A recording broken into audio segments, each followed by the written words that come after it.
Hello everyone, welcome back to Debika simple life. আমি এখন এসে গেছি রক্ষাকালী পুজোতে। আর এই রক্ষাকালী পুজোটা হয় রানীগঞ্জ শিয়ারশোল গ্রামে। মন্দিরে ঢুকবার পূর্বে সুন্দর একটা ফুলের গেট বানানো হয়েছে এবং লাইটিংয়ের বিভিন্ন কারুকার্য রয়েছে। তোমরা কি জানো এই রক্ষাকালী মা একদিনেই পুজো হয় এবং পুজো হবার পর নিরঞ্জন হয়ে যায়। একদিনেই ঠাকুর তৈরি করা হয় এবং ঠাকুরের পুজো টুজো করবার পর একদিনেই নিরঞ্জন হয়ে যায়। এটাই হচ্ছে মায়ের মহিমা। মানে এই রক্ষাকালী ঠাকুর এতটাই জাগ্রত ঠাকুর, এখানে শুধু শিয়ারশোল গ্রামেরই লোকজন নেই, রানীগঞ্জবাসী বলো বা বিভিন্ন আশেপাশে এলাকার বহু বহু মানুষজন কিন্তু এখানে এখন উপস্থিত আছেন এই রক্ষাকালী মন্দিরে। বছরে একবার এই রক্ষাকালী মায়ের পুজো হয় এবং পুজোটাকে কেন্দ্র করে একটা বিরাট বড় মেলার আয়োজনও করা হয়। সেই মেলাতে নিয়ে যাব তোমাদের একটু পরে। তার আগে চলো মা কালীকে একবার দর্শন করিয়ে দিই। যত রাত বাড়তে থাকে, রাত বাড়ার সাথে সাথেই কিন্তু মানুষজনের ভিড়ও বাড়তে থাকে। এখন ঘড়িতে টাইম হচ্ছে রাত্রি 9টা। বহু মানুষকে অতিক্রম করে অবশেষে পৌঁছে গেছি মায়ের কাছাকাছি। তোমরা আমার ভিডিওটির মাধ্যমে মাকে দর্শন করে নাও এবং তোমাদের যদি কিছু মনের ইচ্ছা থাকে ঠাকুরের কাছে জানাতে পারো। আশা করছি ঠাকুর তোমাদের সকল মনো ইচ্ছা কামনা পূর্ণ করবেন। বাজনা বাজিয়ে মাকে আনা হয়, তখন সেই মুহূর্তে আমরা ছিলাম না, আমরা একটু দেরিতে এসেছি, তাই সেই ভিডিও ক্লিপটা তোমাদের সাথে শেয়ার করা হয়নি। এখনও কিন্তু পুজো শুরু হয়নি। পুজো শুরু হবে, পাঠা বলিদান হবে, তারপর কিন্তু এখানে খিচুড়ি খাওয়ানোরও একটা ব্যবস্থা রয়েছে। চলো তোমাদেরকে সেটাও দেখাবো। প্রথমে তোমাদেরকে মেলাটা একটু ঘুরিয়ে দিই।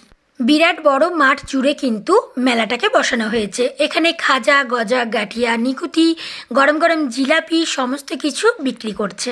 আচ্ছা, তোমরা কে কে এসেছিলে রানীগঞ্জ শিয়ারশোল গ্রামের রক্ষাকালী মায়ের পুজোতে? মেলাতে কিন্তু অনেক অনেক দোকানদানি বসানো হয়েছে।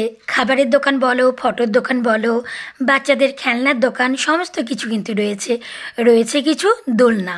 মেলাটা থাকবে 3 দিন ধরে। কিছু সাংস্কৃতিক অনুষ্ঠানেরও আয়োজন করা হয়েছে, মানে বাচ্চাদের নাচ গান এইসবও হবে।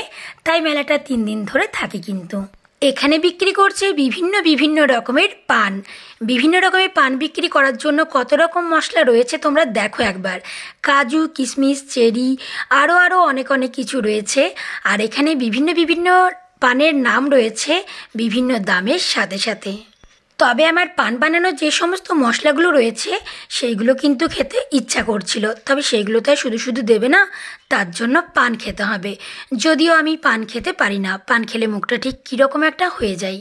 তোমাদেরও কি এমনটা হয় নাকি পান খেতে তোমাদের ভালো লাগে? কোনটা জানিও। কিন্তু এখানে বিক্রি করছিল লাইট হেয়ার ব্যান্ড। আমি একটু মাথায় দিয়ে দেখে নিলাম। এই লাইট হেয়ার ব্যান্ডগুলো কিন্তু বিভিন্ন কালারের রয়েছে, গোলাপি, লাল, সবুজ সমস্ত কিছু। এগুলোর দাম ছিল 50 টাকা করে। মেলাতে এলে সর্বপ্রথম মাথায় আসে দোলনার কথা। দোলনায় না চাপলে মনটা যেন একদম ভালো লাগে না। তবে এখানে বিশেষ কিছু দোলনা আসেনি। একটাই রয়েছে আমাদের চাপার মতো দোলনা, সেটা হচ্ছে নৌকা দোলনা। তবে এই মেলাতে দোলনায় চাপা হলো না, তাতে কি হয়েছে, অন্য কোনো মেলায় আবার চাপবো। চলো এবার কিছু খাওয়া যাক একটুখানি। এখানে বিক্রি করছিল ঝালমুড়ি। আমরা ঠিক করলাম যে আমরা বেশ রাস্তায় হাঁটতে হাঁটতে একটু একটু করে ঝালমুড়ি খাবো আর একটু একটু গল্প করব, বেশ ভালো লাগবে। ভিডিও করছিলাম দেখে ঝালমুড়ির লোকটা কিন্তু খুব খুশি হয়ে গেছিল। তোমাদের ঝালমুড়ি খেতে কেমন লাগে? আমার তো বেশ ভালোই লাগে। এখানে ঝালমুড়ির দাম নিয়েছিল 10 টাকা করে। সবাই একটা একটা করে নিয়েছিলাম। মেলা মানেই হচ্ছে খাওয়া দাওয়া করা, ঘোরা ফেরা, গল্প গুজব, আনন্দ, আরও অনেক কিছু।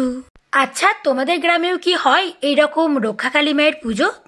তোমাদের গ্রামে রক্ষাকালী মায়ের পুজো কি হয়ে গেছে নাকি এখনো শুরু হবে, বাকি আছে? আচ্ছা, কে কোথার থেকে আমার ভিডিওটা দেখছো বলো তো? আর আমার ভিডিও দেখতে তোমাদের কেমন লাগে জানিও। কিন্তু এখানে বানানো হচ্ছে এখন খিচুড়ি। মানে ঠাকুরের পুজো হবার পর, পাঠা বলিদান হবার পর সেই পাঠার মাংস কিন্তু তৈরি করা হবে। তারপর সবাইকে কিন্তু এই প্রসাদ দেওয়া হবে। মানে এই প্রসাদ খাওয়াতে খাওয়াতে সময় লেগে যায়, মোটামুটি 1টা 2টো বেজে যাবে, রাত্রি 1টা 2টো বাজবে বা তারও বেশি হতে পারে।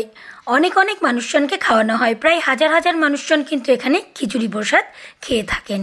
তোমরা কে কে এখানে এসেছিলে এবং কে কে খিচুড়ি প্রসাদ খেয়েছিলে জানিও। কিন্তু আমার ভিডিওটা ছিল জাস্ট এই পর্যন্ত। কেমন লাগলো ভিডিওটা অবশ্যই জানিও।